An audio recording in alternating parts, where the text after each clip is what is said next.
Javier se cambió a TurboTax mientras trabajaba en la barbería de su familia para pagar su escuela veterinaria. Lo mío son los animales. Y yo, como experta de TurboTax de Javier, hice que su logro contara al declarar sus impuestos con 100% de precisión y encontrar créditos para estudiantes. Así me compro un termómetro para culebras. Cámbiate a Intuit TurboTax y haz que tus logros cuenten. Detalles de la garantía en turbotax.com/garantías. Expertos bilingües solo disponibles con TurboTax Live.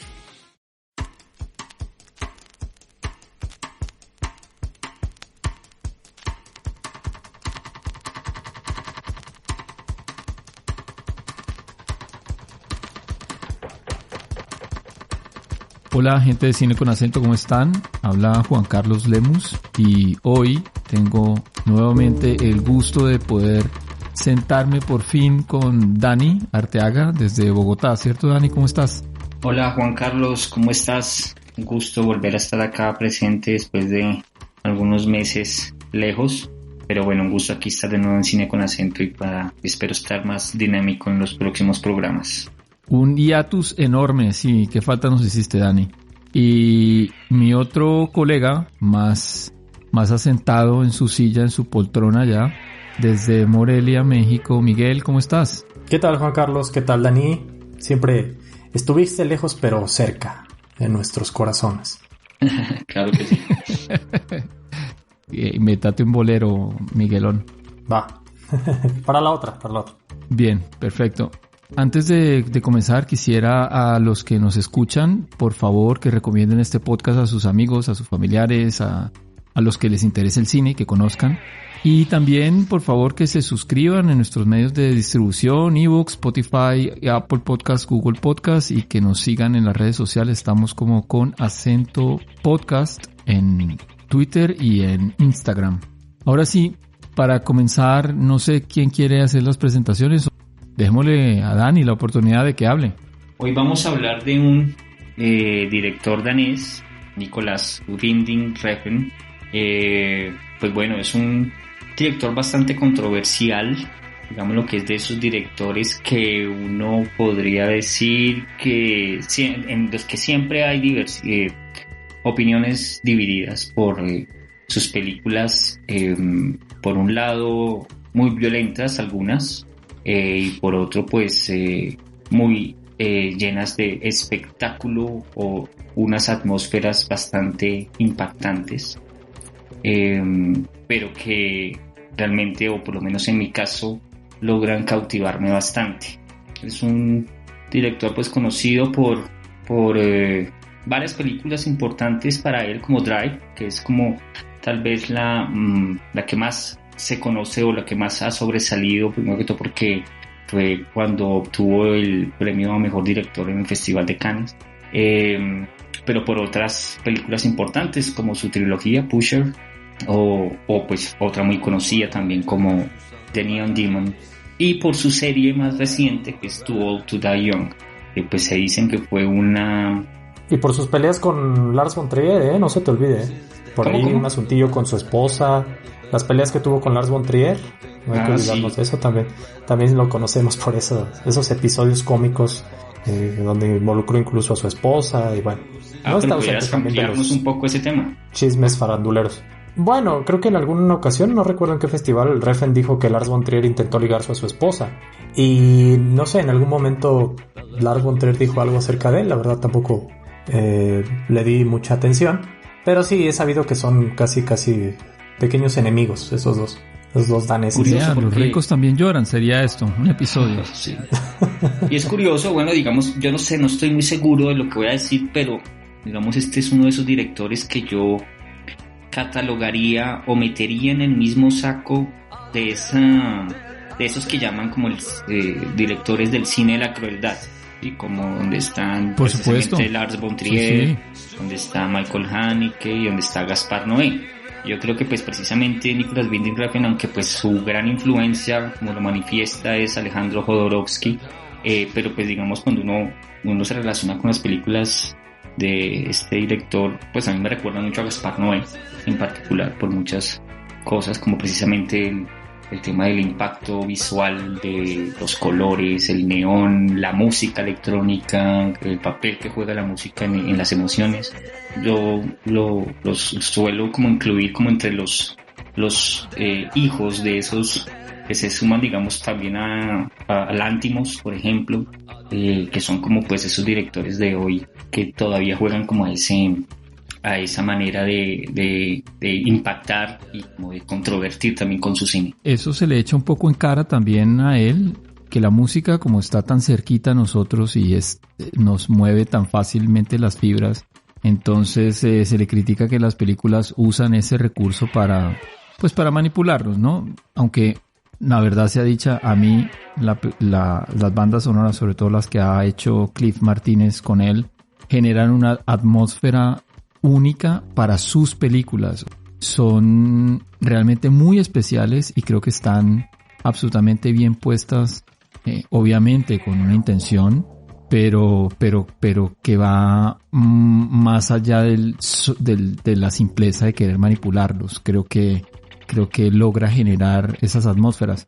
Digamos que para hacer este resumen de él hemos decidido tocar ciertas películas o centrarnos más bien en ciertas películas. Son Bronson, si quieren comenzamos por ahí y vamos haciendo el perfil del director, ¿les parece? Sí.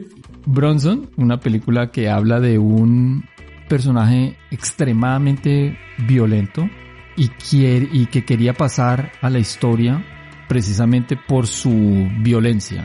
Fue llevado a la cárcel y la mayor parte de la película nos la muestran a este personaje en prisión y las relaciones que tiene con los diversos elementos que se encuentran en la prisión. Está protagonizada por Tom Hardy y bueno, no sé, ¿ustedes cómo lo sintieron ahí en general? Bueno, a mí me gustaría mencionar digamos una aproximación un poco más esencial a la película y al resto de la filmografía de Winding Refn. Yo lo que veo en sus películas, razón por la cual a veces se les ha llamado películas un poco vacías, quizás superficiales, muy estéticas, muy basadas en el efecto sinestésico, las luces, los colores contrastantes, la sangre que siempre está presente, la violencia y todo eso que provoca hacernos salir de la sala un tanto aturdidos, o aunque no estemos en una sala de cine a veces. Y sucede que muchas veces sus personajes en efecto no parecen tener trasfondo, parecen ser seres que simplemente aparecieron como de la nada, ¿no? En este caso Bronson es un personaje que, si lo observamos, prácticamente no sabemos nada de él, no sabemos cómo es que se convirtió, a pesar de al parecer estar basado en una historia real. No sabemos cuál es su contexto, cómo es que llegó a ser quien es. Y obviamente, y eso le agradezco a Refn, que no se interesa mucho en mostrarnos una visión del todo realista. Creo que lo que vemos es una visión un tanto exagerada, un tanto tendiente a querer provocarnos ese asombro hacia la maldad que existe en el mundo. Vemos un personaje que es totalmente cínico, que disfruta haciendo travesuras, haciendo maldades, oponiéndose al orden, oponiéndose a la disciplina. Y ese es algo que complementa este aspecto esencial que menciono. Creo que en las películas de Refn siempre hay un aspecto semi-arquetípico. Hay como fuerzas casi naturales que se manifiestan, el bien contra el mal generalmente, o bien lo antisocial frente al orden público. El orden establecido por la ley y por la policía frente a personajes delincuentes que sin que sepamos por qué simplemente son arrastrados a la violencia, son arrastrados a la maldad. Y en este caso Bronson me parece una encarnación de la maldad pura. Más allá de un personaje, de un ser humano, creo que es más un símbolo de la maldad que existe en el mundo. Y eso me lleva, pues, yo creo, a un aspecto casi psicológico del propio Refn, pero que bueno, ya desarrollaré después. Yo a él lo veo no como una persona mala, sí cínica, tremendamente cínica, pero no es la maldad, sino más bien como vanidad. Yo lo veo. Él quiere ser famoso y como lo único que se le da bien es darse tiestazos con los demás, golpearse, pues eso es lo que pretende en su vida y le parece bien porque además en la cárcel, pues en últimas le dan comida y le dan techo, no es bueno para nada más. Afuera de la cárcel tal vez no tiene cómo vivir, porque no llegó a ser profesional en un deporte de estos. Y bueno, pues aquí llega la fama, creo que es esa, y es uno de los puntos que este director, que también es conocido como Yang, explota, ¿no? Estas ganas de la gente volverse famosa o volverse importante de alguna manera. ¿Qué decís vos, Dani? A ver, esta película pues sí se enfoca en un personaje real, precisamente. Yo averigüé y se llama Michael Gordon Peterson. Ese es un personaje que es un tipo que está incluso en la cárcel hoy en día, en ese momento, que se dice que es el prisionero más violento del Reino Unido y el más famoso. Incluso pues ahí averiguando algunas cosas, parece que en unas semanas le podrían incluso dar la libertad. Eso es una primicia aquí que lanzamos. Estaremos al pendiente. Entonces, vamos a tomarle fotos. Sí. Digamos que yo pienso que la aproximación que hace Binding Refn es enfocarse principalmente en su locura, en recrearnos la locura. Es casi como si estuviéramos dentro de la mente constantemente del personaje. Como si no hubiera una forma, no hay un punto de vista externo a su locura para mostrarnos como un poco el contexto. En eso yo le hallo la razón a Miguel, de que sí, efectivamente aquí no hay un propósito, no entendemos cuál es la motivación de este personaje, centrándonos exclusivamente pues en el personaje que vemos en la película.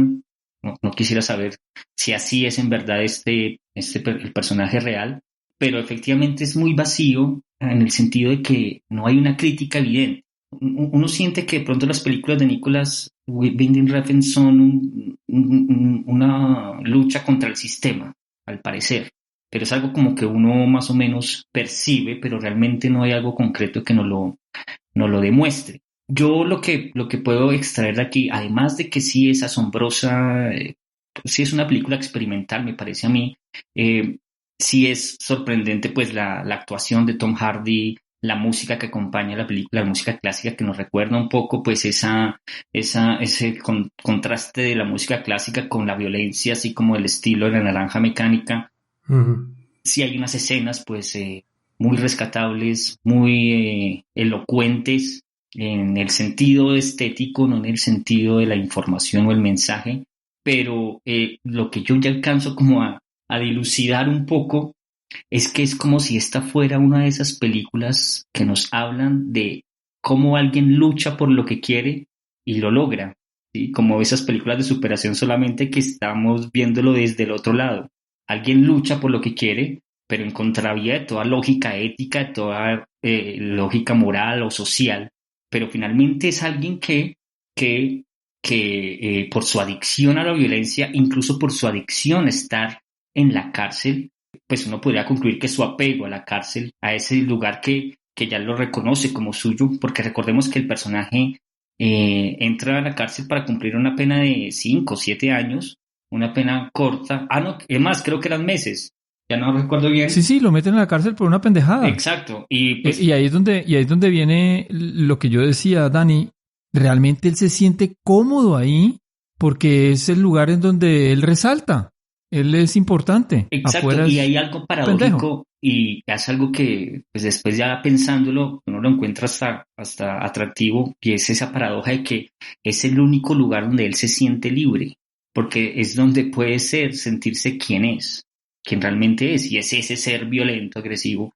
Es decir, de pronto el tema sí, obviamente es la maldad, pero no es como la maldad arquetípica del mundo, sino la de un ser que sencillamente pues está loco y que pues la única forma, el único escape que encuentra es golpear a otros y ser golpeado y sobre también, todo, ¿no? Para buscar buscar quedarse en donde se siente bien y llamar la atención. Él quería ser ese ser famoso y pues efectivamente lo logró.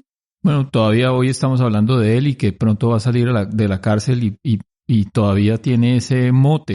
Si nos atenemos a que la película está basada sobre hechos reales, pues este personaje sigue siendo considerado como el reo más violento del Reino Unido. y bueno, se ganó su puesto, ¿no? Y pues, si uno mira también el entorno, los demás personajes, o sea, si uno recuerda bien, uno tampoco ve como que haya otros personajes cuerdos, o sea, como que en torno de él los demás personajes son también como una cierta locura. O sea, yo no los veo como coherentes, intencionalmente. This is the post office I did over. This is what I got away with. This is what they gave me. 7 years. Don't worry, son. You'll be out in 4. I still have my principles. Es que precisamente yo por eso menciono que hay como una intención más simbólica en todo lo que vemos. Probablemente no es como la maldad del mundo, pero sí es como la maldad esencial, la maldad fundamental. Yo lo que sí veo es que hay una intención precisamente en este vacío de diseño de personajes en querer reflejar ciertos miedos alrededor de lo que se encuentra o de lo que podemos encontrar en el mundo. Si nosotros vemos el resto de su filmografía, constantemente hay referencias a los peligros en la sociedad, y también a personas que de alguna manera tratan de mantener ese orden. Siempre hay una lucha entre los que lo buscan rescatar lo que queda de bueno en el mundo frente a los que se aferran al desorden. Y probablemente no hay una intención moralista en Refn.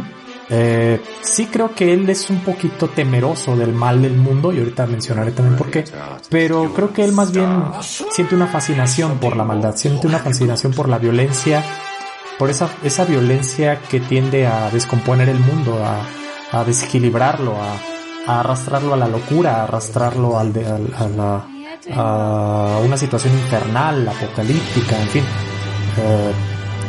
Creo que él le gusta observar la estética de ese tipo de maldad. Por ejemplo, en Un Solo Dios Perdona vemos como hay un gusto de los villanos por el karaoke, ¿no? Que es algo muy común por allá en el sur de Asia, pero él parece interesarse por la parte estética, la parte casi artística. Igual en El Demonio Neón, creo que hay un interés por los aspectos casi mitológicos en el mal encarnado, en este caso en la industria y en la celebridad, ¿no? Creo que aquí podremos hacer también una conexión con los anhelos de celebridad que tiene el personaje de Bronson. Como que en esas ansias de fama, de celebridad, se esconde también un tipo de seducción del diablo, del demonio, de la maldad o de lo malo que hay en el mundo, para seducir de alguna manera a las personas y llevarlas a la antisocialidad. Entonces, por eso creo que Refn se interesa más por las partes no tanto del todo materiales de la sociedad, pero sí un tanto fundamentales. Pero siempre creo que está determinado por la sociedad, ¿no? Por el mundo en el que estamos viviendo, un mundo ya totalmente posmoderno, donde a veces pareciera haber cierto pesimismo en Refn, ¿no? En cómo ve el mundo. No, incluso lo que tú dices, y volviendo a ese tema del vacío en los personajes, es que uno nota que los personajes no siempre encuentran la oportunidad de redimirse. O sea, prácticamente son como devorados por la misma historia, casi que desaparecen cuando uno menos lo espera. Por ejemplo, en Too Old to Die Young es impresionante, aunque pues bueno, sabemos que es una serie y que quedó como interrumpida, pero pues el personaje que percibimos durante toda la serie, pues al final termina siendo pues poco importante, nada, desaparece como cualquier otro de los personajes, casi como si el protagonismo se saltara de uno a otro. Lo mismo que pasa sin pues ánimo de anteponernos, pero en Neon Demon más o menos algo similar sucede.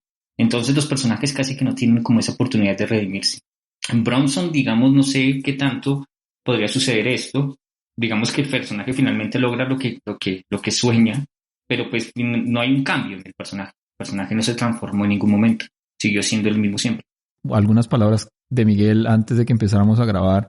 Es este asunto de que estamos como huérfanos de Dios, y no estoy pretendiendo con esto decir que tengamos que volver a las religiones, sino que no hemos encontrado con qué llenar ese vacío, y entonces algunos están, y lo muestra este señor director, con la fama, buscar llenar estos huecos que tenemos en el alma con volvernos famosos y respetados. Sí, solventar esas necesidades internas a través de lo que traemos desde afuera. Sí, creo que en el Neon Demon, pareciera sugerirse que la única oportunidad de trascendencia en estos tiempos es a través de la falsa trascendencia que ofrece la fama, ¿no? Que ofrece la farándula, el mundo plástico, que en una lectura sencilla en realidad resulta una película, yo creo, con un argumento un tanto básico. El mundo de la fama malo, el monstruo de la farándula horrible, te va a comer. Terrible. Y te va a devorar y las pobres almas puras que aún quedan en este mundo serán arrastradas y consumidas. Pero bueno, creo que si lo vemos nuevamente desde este ángulo un poco más fundamental, como mencionaba, de esas fuerzas que hay en la naturaleza, igual vemos obviamente una lucha entre el bien y el mal, pero también distintas formas en que el ser humano es consumido trágicamente por sus propios anhelos, por sus propios defectos, ansias de trascendencia. Aunque bueno, en el Demonio Neón creo que todo se ve desde un ángulo también un tanto visual, un tanto obvio también. Yo creo que ahí Refn también es seducido él mismo por la necesidad de sorprender, de causar estos efectos pues aturdidores en el público, con tanta sangre, con tanta violencia. Yo creo que en algunos momentos se pasa de lo necesario, y incluso esto termina pues por opacar los temas que podrían resultar interesantes. Creo que se lo hace burda incluso la película. Son historias sencillas. Creo que casi que todas sus películas tienen un argumento simple. Pero lo que yo pienso es que hay ciertos directores y ciertas películas en las que uno se acerca o las que uno debe acercarse sin la pretensión de encontrar algo más. Si yo me enfrento a una película de él y me gustan mucho sus películas, es precisamente por lo atmosférico, por esa capacidad que tiene ese director de crearme una atmósfera diferente, porque en eso sí me parece que hay bastante originalidad. No sé cómo logra darle tanta prioridad a lo atmosférico que incluso abusa del silencio. Si se dan cuenta, yo no sé, digamos en Drive, dice, no sé, creo que muy poquitas palabras. O sea, el libreto de Ryan Gosling fue fácil para aprendérselo porque pues no dice nada. O si no en tu World. Y es perfecto para él, ¿no? Exacto. Digo, porque a mí él me parece bastante robótico. Uh-huh. A mí él no actúa, ¿no? Él se presenta, más bien. Es como, y aquí en Drive es su papel estelar, digamos. No tiene que hablar y no tiene que gestualizar. Que eso a mucha gente no le gustó. Y eso creo que es algo interesante, porque si bien es alguien que se acerca a las películas de género, a veces traiciona algunas convenciones, ¿no? Por ejemplo, en el caso del thriller, que no sea tan intenso, que no sea tan rápido, que no haya tantas palabras, que sea lento, silencioso, con puntos muertos, es algo que creo que a mucha gente le hizo rechazar la película, y a mí me parece, ya saben que a mí me gusta cuando se rompen las reglas, y en este caso, pues, como dices, es positivo porque es atmosférico y te ayuda a ver las cosas diferentes también. Es que sí, hay muchas subversiones en el cine de él, sobre todo en ciertas lógicas. O sea, por ejemplo, en Drive, algo que para mí ya apaga la película es esa escena del ascensor. La escena del ascensor me parece a mí maravillosa. O sea, es que... Vení, ¿cuál de las dos? Cuando entra con la chica y hay un tipo que los va a buscar, él le ve el arma, pero se voltea a besarla a ella. No se pone en cámara lenta la película, sino que se crea una atmósfera diferente. Se varía la luz, se enfoca la luz en ellos. Él se voltea, la besa, como si hubiéramos ingresado de un momento a otro en un sueño de ellos. La besa, la música se aferra ahí en ese momento, y de un momento a otro voltea y le pega al tipo y lo vuelve nada. Pues le destruye la cara con el pie. Esa es otra cuestión que Miguel mencionaba ahora, ¿no? El bien y el mal que se enfrentan, pero yo diría que no es tanto como el bien y el mal que se enfrentan, sino, o más bien, un mal que se combate con un mal peor. Lo vemos en Drive, este personaje que es casi impávido, que no se mueve, que no gesticula mucho, pero que lo sentimos muy romántico, casi en el sentido más estricto de la palabra. Él respeta a esa familia de muchas formas. Él no, y es fundamentalmente no se acerca bueno. A la chica. Es un héroe en realidad. Sí. Termina siendo un héroe. Pero las cosas que termina haciendo, pues están del otro lado, digamos, en el sentido estricto del bien y el mal, ¿no? Pues el es fin un asesino los medios. En últimas. Es un poco la... Exacto, pero ese es un poco cinismo, ¿no? Es que no debería ser así. Es que Drive es una película un poco diferente de estas, es decir, en su estética es similar, pero el personaje es un poco más complejo, se complejiza un poco más precisamente por ese contraste, y están los detalles. Él es un tipo también violento, excesivamente violento. O sea, digamos, hay escenas que yo por un momento pensé que pero ¿para qué poner una estación acá? Cuando un tipo en un bar un tipo se le acerca a decirle algo y el tipo le responde agresivamente que si no quieres que te rompa los dientes contra ese lugar, no te me acerques. Sí, solamente eso, un tipo que no tiene nada que ver con la historia, pero ahí nos quiere decir que el tipo sí tiene una violencia interna, algo adentro que lo hace ser como es. Pero que personaje, que es un personaje sin propósito alguno, al inicio, pues encuentra ese escape en esa familia, en la mujer y en el niño, se dirige su propósito hacia esa familia, casi como para salvarse a sí mismo, para salvarse de sí mismo, sobre todo. Entonces digamos que en esta película las cosas cambian un poco. Yo veo en todos sus personajes, Bronson, en The Drive, también en las protagonistas de Neon Demon, es la subsistencia. Son personajes de un estrato social bajo. Sus protagonistas, digamos, que están ahí como que sobreviven, no son ricos o de una clase media, sino que apenas están como ahí, sobreaguando, y que a través de ciertas situaciones que se les presentan, pues pueden seguir, bueno, excepto la de Neon Demon, que podría llegar a ser realmente como una gloria y poder tener muchísimo dinero. Estos dos hombres, tanto el de Drive como el de Bronson, pues apenas sobreaguan, sobreviven realmente. Bueno, yo lo que veo, haciendo referencia, por ejemplo, a la familia que salva, o en general a las víctimas, podríamos decir entre comillas, que hay en sus películas, ciertamente son personajes vulnerables, pero también representan, creo, eso que vale la pena salvar del mundo. En este caso, como mencionaba Dani, el personaje de Ryan Gosling encuentra algo que salvar, algo que valga la pena para salvar y para sacrificarse por ello, ¿no? Porque a pesar de que en el mundo hay violencia y pareciera estar perdido y pareciera estar sumergido en la violencia, creo que eso es algo muy ilustrado en la serie, en Too Old to Die Young. Quedan cosas que salvar y casi siempre hay niños. Where is he? He's in prison. There's some guys that want me to do a job for them, and I'm not gonna do it. What is that you got there? One of those men gave you that? What's the job?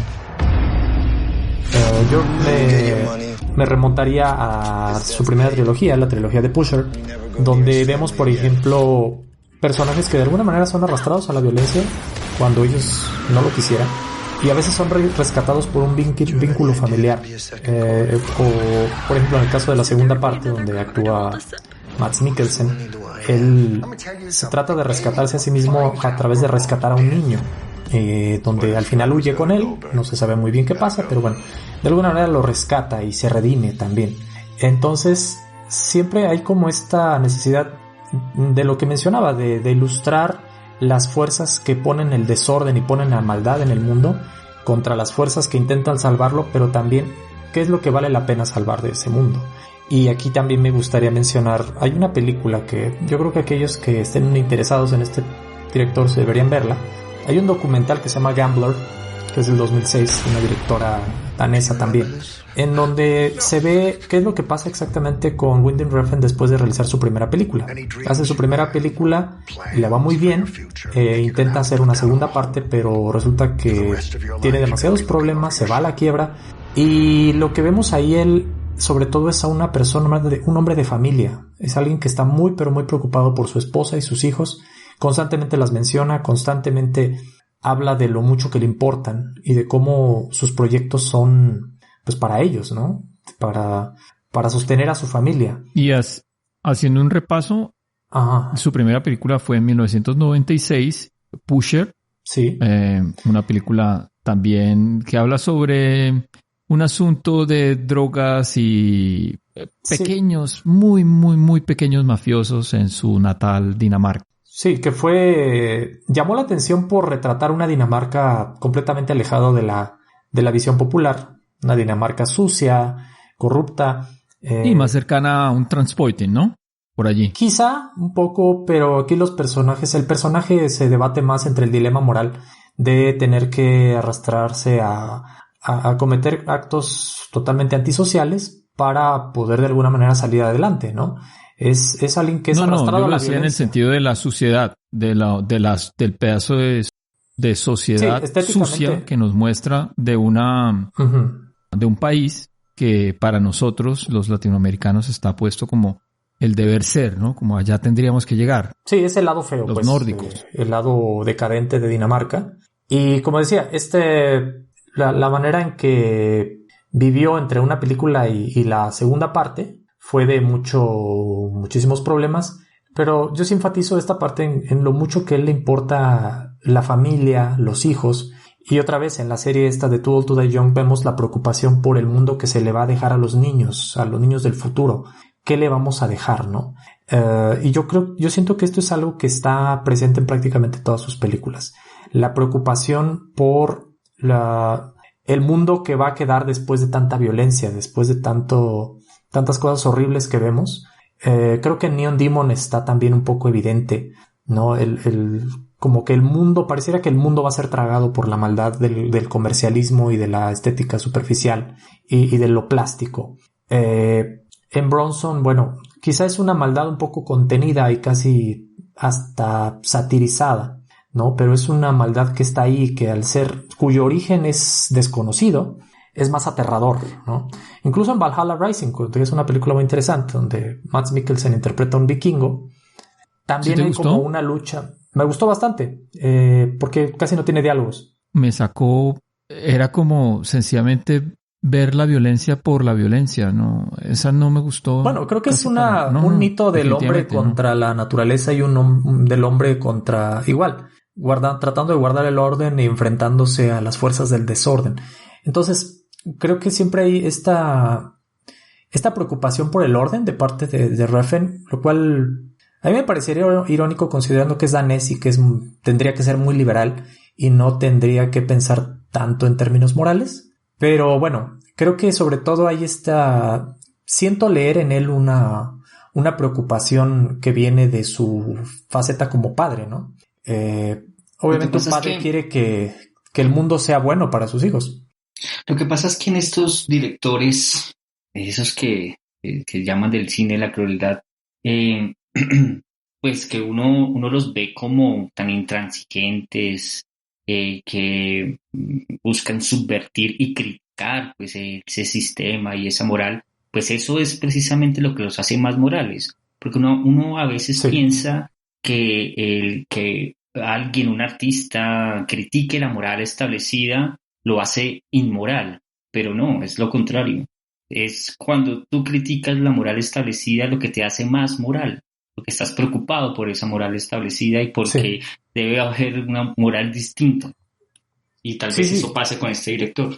Sí, probablemente sí es como dices. Creo que de alguna manera es muy moral, porque en sus películas, si bien hay mucha violencia, creo que no hay, salvo quizá, como ya dije en The Neon Demon, no hay una intención de pornografizar la violencia o de hacer que la violencia sea el disfrute en sí mismo, sino que a veces más bien atemorizarnos un poco y incluso horrorizarnos. Aunque pues sí, obviamente le imprime un rasgo poético y ciertamente romantiza un poco a sus personajes violentos. Pero creo que ahí, como dije, hay más la fascinación también, la fascinación detrás de la violencia, la estética de la violencia. No por nada vemos en Solo Dios perdona a Ryan Gosling golpeado de una manera grotesca, casi como si fuera algo bello, ¿no? Lo que estamos viendo en pantalla, por cómo lo ilumina, por cómo lo enfoca. como esa distorsión que provoca la violencia en el mundo. O que también en este caso en la los belleza. orígenes, sí, un poco de él. Pues leyendo sobre él, él dice que su inspiración del cine nació con Masacre en Texas. Él cuando vio Masacre en Texas dijo que quiere hacer algo así. No es que lo haga exactamente como algo así, pero pues en Masacre en Texas es la violencia por la violencia. Y pues en cierta forma, sí, de pronto él quiere acercarse siempre a eso. Fíjate que yo creo que en Masacre en Texas lo que vemos es también una violencia, pero que también tiene un origen desconocido, ¿no? Y obviamente cuando una película no nos muestra algo, nosotros siempre queremos llenar ese vacío. Si una película nos muestra una maldad y no nos dice de dónde viene, generalmente pues tendemos a pensar que viene de la sociedad, ¿no? Que viene de algo. Y creo que esa es la idea que en algún momento dejó esa película de Masacre en Texas, que hay una maldad por ahí escondida en las profundidades de los Estados Unidos, frente a este mundo blanco y alegre de la América suburbana. Hay por ahí algo profundo escondido y que es esa maldad que a veces no queremos ver. Sobre todo en Texas. Sí. Pero bueno. No sé si vieron el último resumen que salió del Partido Republicano de Texas, pero una locura, pues. Pero haciendo referencia a lo que mencionas, también está La Noche de los Muertos Vivientes, donde claro, el negro termina salvando entre comillas, pues a los poquitos blancos que quedan dentro de la casa y sacrificándose, además, para que estos estén bien, que es en últimas sería como ese mensaje horroroso de casi que tenerlos a ellos como consumibles. Pero bueno, para volver al tema, hay una cuestión que me gustaría hablar con ustedes, que ustedes me contaran, quiero oírlos, y es el uso de esa esteticidad, ese estilismo de él, que también a mí me gusta muchísimo, que considero brillante, pero que también es criticado por su efectismo, ¿no? ¿Ustedes cómo lo sienten ahí? ¿Cómo lo ven? Pues mira, él incluso lo manifiesta. Él dice que la clave del éxito de un cineasta está en despertar emociones extremas. O sea, él lo tiene claro en ese sentido. Él es un cine que apela más a la experiencia que a dar información, por ejemplo. Y yo siento, desde que pues, me aventuré a conocer a este director, pues me fui por esa idea. Aquí no quiero sacar nada que me vaya a enseñar algo, sino que me va a hacer sentir. Y eso es lo que me gusta. Entiendo, digamos, en Neon Demon, pues es que casi que estamos viendo fragmentos de videoclips, ¿sí? Hay mucho de videoclips en esta película en particular y también en otras se acerca bastante a eso. Pero pues es el estilo de este director y hay que disfrutarlo como tal, pienso yo. Y sí, efectivamente yo me quedo con la atmósfera, con ese conjunto del manejo de la luz, de la fotografía, de la música, de esos diálogos pausados, lentos. Yo siento que incluso si me llego a ver una película de él sin esos efectos, no es lo mismo. E incluso hay una evolución en eso, porque digamos en Pusher es una película completamente realista, así está más apegado super al brusca, realismo, sí. Pero pues él pasó una evolución hacia lo irreal bastante radical, y me parece que le funciona bastante bien.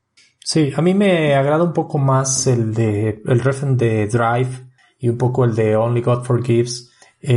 Hay influencia retro ahí de varias películas setenteras. De hecho, se ha mencionado acerca de un posible plagio del opening de Drive con respecto a otra película de los 70s que se llama The Driver y que también tiene un argumento muy parecido, aunque creo que lo han negado. Pero bueno, creo que si ustedes lo ven y lo comparan van a ver totalmente casi una calca.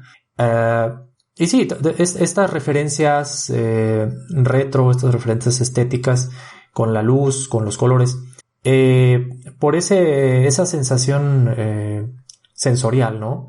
Y que sí combina la violencia con un poco el efecto hipnotizante de las escenas, que remite un poco a Kubrick, ¿no? Quizá otros por ahí, quizá Dario Argento. más que el extremo y moralizante que se ve un poco en The Neon Demon. Porque en The Neon Demon, si bien vemos aspectos estéticos, hay aspectos muy simbólicos. O sea, la presencia de esta figura como triangular que es como un leitmotiv a lo largo de la película, obviamente una referencia satánica, por ahí de algunos otros elementos que aparecen, el vampirismo al final. Creo que todo hay demasiada referencia al mal y a la perdición y a todo lo tóxico que de alguna manera que hay en el mundo. Y bueno, si bien no me desagrada, porque igual, como digo, no siento que sea del todo un director que pretenda adoctrinarnos o que pretenda contagiarnos de sus temores que hay por lo que hay en el mundo.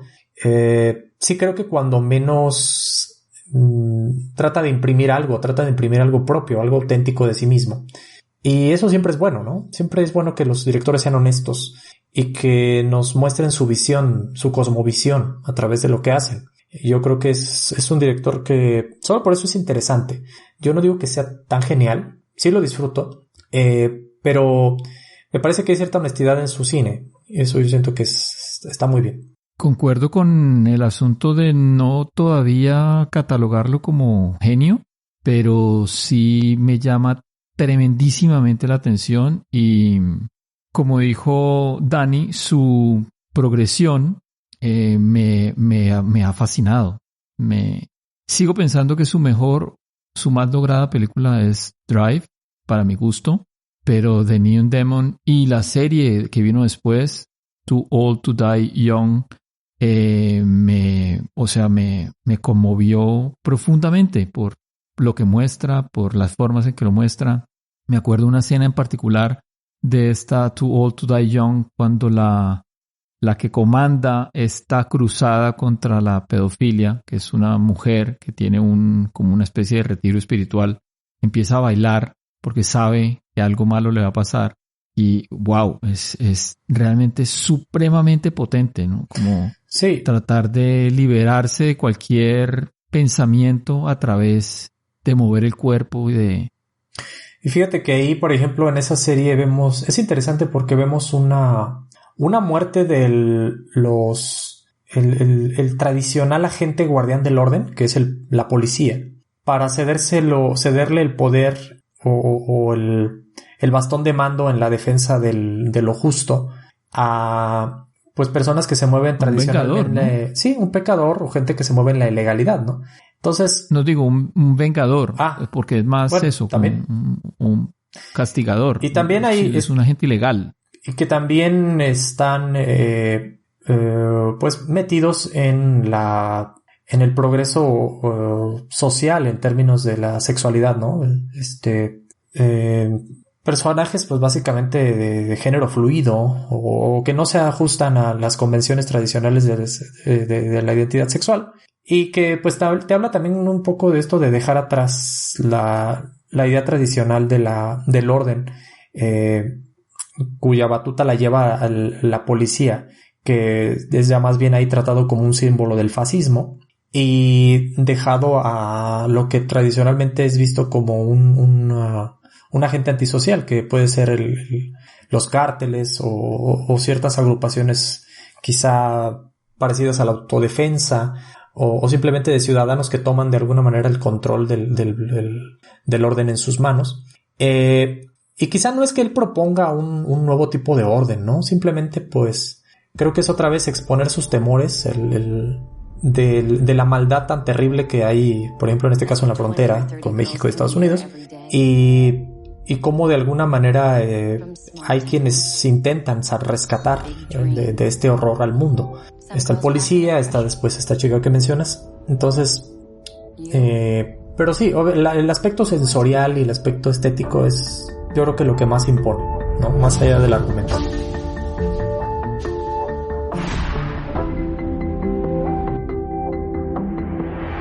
What's it feel like to walk into a room? It's like in the middle of winter. De acuerdo con esa parte de la estética y la atmósfera que lo vemos al extremo en The Neon Demon. Yo creo que ahí es donde se resume engolosinó, todo. ¿no? Exacto. Pero porque digamos en Too Old to Die Se Young, engolosinó. ¿cómo?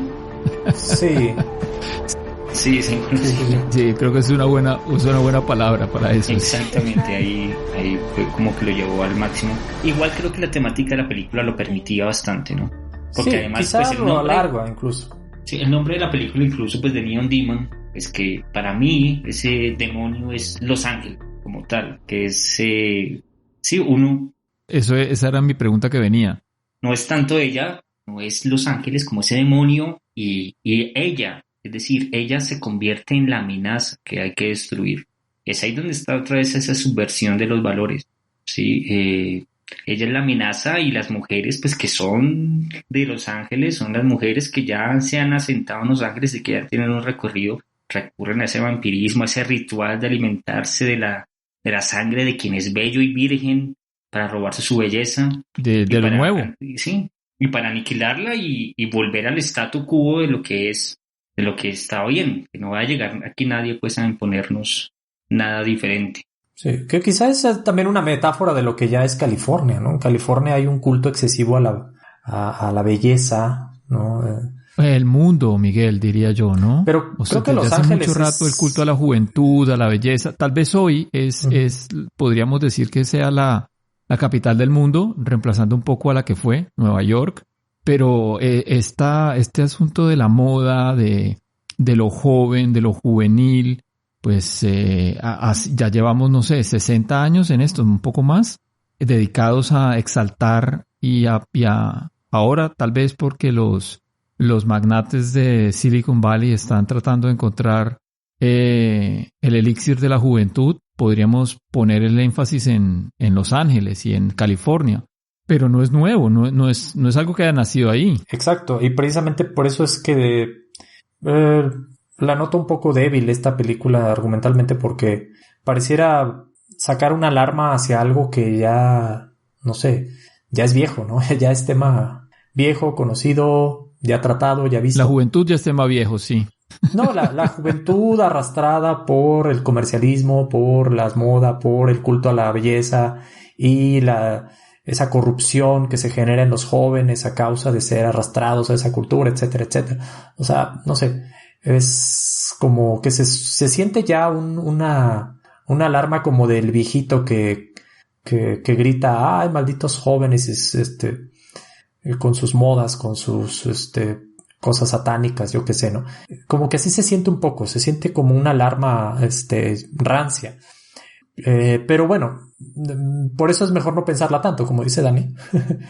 Sí, creo que si uno la ve un poco más despolitizadamente, sí, ciertamente se disfruta, ¿no? Pero bueno, al menos yo no lo puedo ver. Yo siempre tengo que verlo. Estamos hablando de películas, una película que fue estrenada en 2018, fue 2016. Demon, creo, peor, 2016. O sea, han pasado solo 6 años y hoy se está, hoy no, digamos, la semana pasada se estrenó Lightyear y el mundo se escandalizó porque hay un beso entre 2 chicas. O sea, un saludo. Bueno, están no el mundo, enloquecidos, hay países... Mucha gente, pero no sí, todo. Miguel. No, digo que es un comentario mundial. Se está hablando de eso en el mundo. Y dice uno, ¿de verdad? Es como si fuéramos creciendo como la cola de las vacas, ¿no? De para abajo. No sé. Pues bueno, ese es su propio tema. Yo creo que es un asunto, pero sí, sí, tu comentario es pues que pareciera que vamos aprendiendo lento, ¿no? No, que desaprendiendo. Bueno, también. No sé, veo cuestiones que uno entendería como asuntos superados, pero sí. En Estados Unidos se está hablando de volver a prohibir el aborto, que uno dice, ¿de verdad? O sea, ¿de verdad? No sí. Puede ser cierto, es que no puede ser cierto. Bueno, parece que sí. Lo que pasa es que hay un tema con esto, y es que uno siempre tiene la creencia de que la sociedad siempre tiene que ir evolucionando, y realmente es que no necesariamente es así.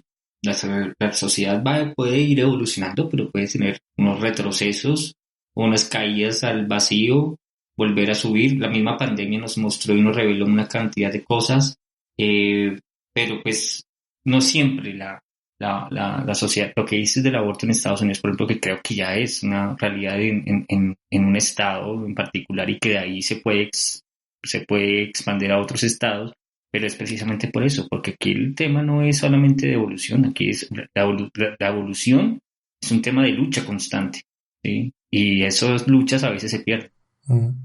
Tal vez esa es la lucha que vemos también en las películas de este señor, esa lucha, como decía Miguel al principio, entre el bien y el mal, o lo que, porque también esos conceptos van cambiando a través de que vayamos evolucionando Exacto. O involucionando. Y una película como The Neon Demon puede que sí, nos puede aparecer un mensaje, si es que ese es el mensaje del tema de la banalidad, de California, de Los Ángeles y demás, pero puede que todavía la necesitemos. Sí, eso es muy cierto. Que necesitemos, la banalidad o que necesitemos estar alertas, Dani, no te entendí. Para eso, ¿no? O sea, no bajar la guardia finalmente, ¿no? Al menos no dejarnos vencer de alguna manera, no perder la brújula que a veces entre tanto infierno a veces pues no sé, se relativiza, ¿no? Y como que Wendell Refn es alguien que mantiene esa brújula, una vieja brújula quizá, pero la mantiene firme siempre, ¿no? Sí, creo que a mí me queda también como rescatable de su cine es lo que acabas de mencionar. Es un personaje que estemos o no de acuerdo con sus posiciones, tiene una posición y nos la recalca. Y aunque puede no ser moralizante, sí tiene una moral. Y él la expone. Él cree que es así. Nosotros decidiremos si es o no con la que nosotros comulgamos. Eso me gusta mucho también de su forma de expresar lo que él tiene por dentro. No es enseñándonos, no es condescendiente con su público. Le exige en esa supuesta banalidad que nos presenta que hay que pensar un poquito más también, ¿no? Venga, siéntese y piense en lo que yo le estoy mostrando. Puede ser todo muy bonito, puede ser todo muy bello, protagonistas usualmente también hermosos, hermosas, pero hay más, hay una cuestión y es esa revoltura que tenemos social e interna que no es tan chévere, que no es tan lindo. Eso me queda mucho de sus películas. ¿Ustedes con qué se quedan? ¿Qué es lo principal que les deja? Yo me mantengo un poco en lo que digo me quedo con la experiencia, con lo que me hace sentir en la experiencia sensorial. Eso es lo que me quedo principalmente. Si estas películas no tuvieran esa experiencia sensorial, de pronto no tendrían tanta profundidad. Y pues es lo que me hace sentir cuando veo estas películas, cuando veo la serie de Too Old to Die Young. Lo que me quedó es como el recuerdo de escenas, de momentos, de colores, de bailes, de música. Entonces yo me mantengo en eso, es lo que más me quedo. Yo con lo que me quedo es con la capacidad de transmitirnos, que no lo hace tanto, pero sí lo logra, y lo logra bien, creo, a través de la actuación de sus personajes. Esa vulnerabilidad que muestran en ocasiones, esos dilemas morales a los que son presentados, por ejemplo, Mads Mikkelsen, bueno, todos los de su trilogía, de la primera trilogía de Pusher, pero particularmente la actuación de Mads Mikkelsen creo que es la más potente, yo creo, de todas, donde vemos esa vulnerabilidad y también esa casi conmovedora rendición a la violencia.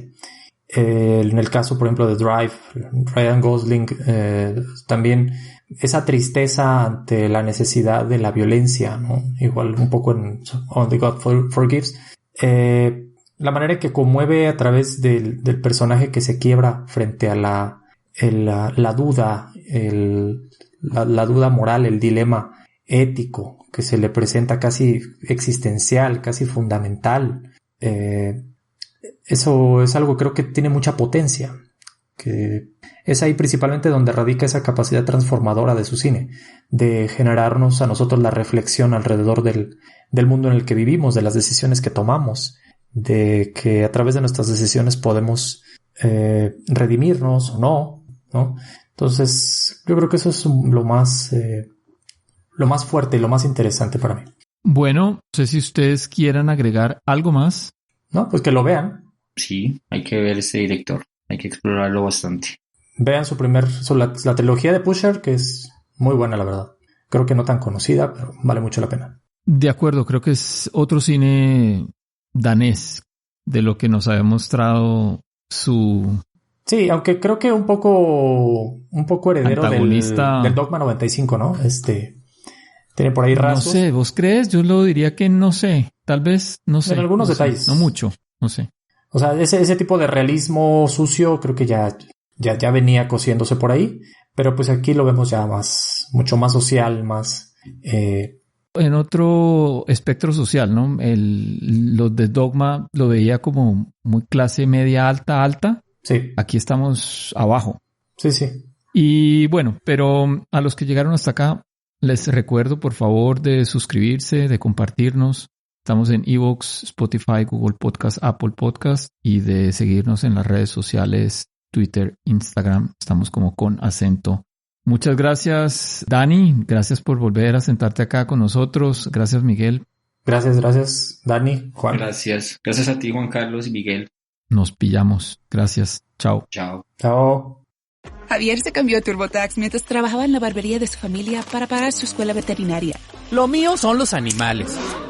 Y yo, como experta de TurboTax de Javier, hice que su logro contara al declarar sus impuestos con 100% de precisión y encontrar créditos para estudiantes. Así me compro un termómetro para culebras. Cámbiate a Intuit TurboTax y haz que tus logros cuenten. Detalles de la garantía en turbotax.com/garantías. Expertos bilingües solo disponibles con TurboTax Live.